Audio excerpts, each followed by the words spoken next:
آپ کا یہ طے کریں اس ویک میں کتنے % آگے جانا ہے انشاءاللہ. اور پرسنٹیج سے کیا مراد ہے؟ وقت کی پابندی کس حد تک ہر نماز میں. پھر آپ نے یہ دیکھنا ارکان کا اعتدال، پھر آپ نے وضو کی تکمیل بھی، پھر تلاوت ترتیل بھی، پھر خشوع و خضوع بھی، پھر دل لگانا. ابلیس کا ایک ہی کام ہے کہ آپ کا دل نہ لگے. جب دل نہیں لگتا تو نماز بوجھل لگتی ہے. بنی اسرائیل کے واقعات میں اللہ پاک نے اس کے بارے میں بیان کیا ہے. کیا آپ مجھے بتائیں گے اللہ تعالیٰ نے اس کی کیا توجیہ ہمارے سامنے رکھی؟ نماز کس پر بھاری ہے؟ جی کون بتائے گا؟ جی بتائیے، کسی کو آیت یاد ہے؟ جی آپ بتائیے.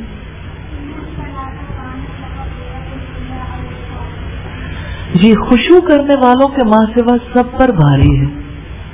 الذین یظنون انہم ملاقو ربہم، جو لوگ یہ گمان رکھتے ہیں، خشوع کی نشانی کیا ہے؟ کہ وہ اپنے رب سے ملاقات کرنے والے ہیں اور اسی کی طرف لوٹ کر جانے والے. یہ گمان، یہ یقین ہے.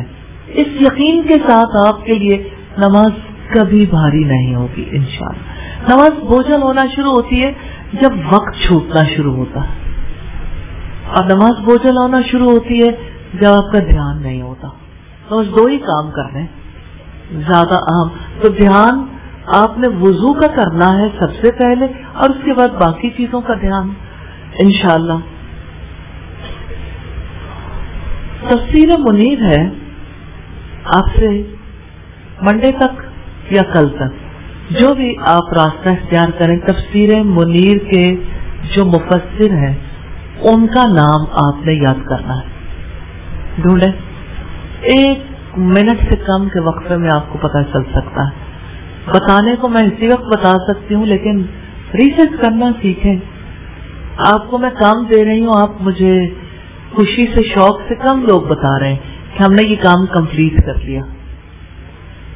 آپ لوگ کتنے لوگ ہیں جو اپنا کام کمپلیٹ کرتے ہیں؟ حدیث کتنے لوگوں نے دیکھی تھی؟ الایمان، ہم نے ایمان کے بارے میں کہا تھا نا، آپ نے دیکھی تھی؟ کہاں سے دیکھی تھی؟ بخاری کے. جی کیا دیکھا تھا اس میں حدیث میں؟ الایمان یزید و ینقص، ایمان گھٹتا بھی ہے اور بڑھتا بھی ہے. تو اس میں آیات ہے نا، تو آیات اپنے پاس لکھیں، کیونکہ یہ آپ کے عقیدے کا معاملہ ہے. عقیدے کے معاملے میں آپ کو وہ ساری آیات یاد ہونی چاہیے آہستہ آہستہ، کہ آپ اس کو ترتیب طے کر لیں. لیکن یو آر ریسپانسبل، آپ کے علم کی پختگی آپ کی ذمہ داری ہے. آپ اپنی ریسپانسبلٹی خود اٹھائیں گے کہ آپ نے الایمان یزید و ینقص کے حوالے سے ساری آیات یاد کرنی. ایک دن میں نہیں ہوگی، ایک دن کا کام نہیں، پختگی نہیں آتی. آپ ایک دن میں کوئی ایک چھوٹا ٹکڑا، پھر اگلے دن میں کوئی اگلا ٹکڑا، اور اس طرح سے کر کے آپ ایک ہفتے میں کمپلیٹ کر لیں. لیکن اس کے ساتھ ساتھ اور کام بھی شامل ہوتے جائیں گے، چھوٹے چھوٹے کام آسانی سے ہو جاتے ہیں. تو تفسیر منیر میں ہے، نماز دین کا ستون ہے، تقوی کا راستہ ہے، اللہ تعالیٰ سے تعلق کا جوڑنا، فضیلت کا راستہ اور رذائل سے دوری ہے. اگر ایک ایک چیز سے آپ دیکھیں، دین کا ستون ہے، یعنی اگر آپ نے نماز درست کر لی تو آپ کا دین انشاءاللہ درست ہو جائے گا. ٹھیک. تقوی کا راستہ ہے، کون ہے جو تقوی کو اچیو نہیں کرنا چاہتا؟ کیونکہ تقوی کے بغیر تو اس کتاب سے ہدایت نصیب نہیں ہو سکتی. تو جب تقوی کے راستے پہ چلنا ہے تو اس کا مطلب کیا ہے کہ ہمیں تقوی کے لیے اسٹرگل کرنی ہے. تو نماز کو درست کر لیں، آپ تقوی کے راستے پہ چل پڑیں گے انشاءاللہ. نماز سے اللہ تعالیٰ سے تعلق کو جوڑنا ہے، نماز فضیلت کا راستہ ہے، رذائل سے دوری ہے، یعنی برے کاموں سے بچتا ہے نا.